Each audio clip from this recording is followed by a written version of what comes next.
মরার মুখে রুচি নাই, হ্যাঁ পার না। হ্যালো এভরিওয়ান, আসসালামু আলাইকুম। সবাই কেমন আছেন? আমি অনেকটা ভালো আছি। আবার চলে আসলাম দুপুরের খাবার দাবার নিয়ে। তো সবাইকে জানাচ্ছি দুপুরের শুভেচ্ছা। তো আজকে দুপুরে কী কী রান্না করব, কী কী খাবো একটু শেয়ার করতে চাই।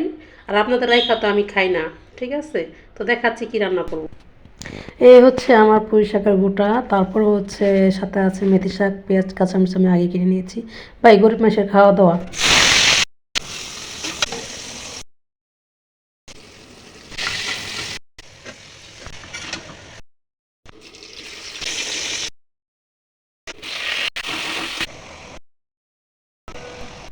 তো অলরেডি আমার ভর্তি হয়ে গেছে, ধনিয়া পাতা দিয়ে নামিয়ে ফেলছি। পাশে আলুর দম বসিয়ে দিয়েছি, অলরেডি হয়ে গেছে, ধনিয়া পাতা দিয়ে নামিয়ে ফেলছি। তো আমার রান্না বান্না শেষ, চলে আসলাম খেতে।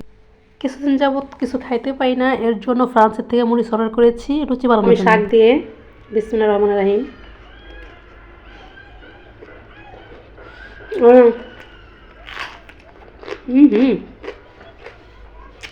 মরার মুখে রুচি নাই, হ্যাঁ পাই না। ফ্রান্সের থেকে ফ্রান্সের মরিচ অর্ডার করেছি খাওয়ার জন্য। বাজে, একটু মজা না, একটু ঝাল না, তাও কিছু করার নাই, ঠিক আছে? তো যারা যারা খাবেন চলে আসেন, সবাইকে শাক ভাতের দাওয়াত। সাথে আছে এই যে পুঁই শাকের গোটা রান্না করেছি।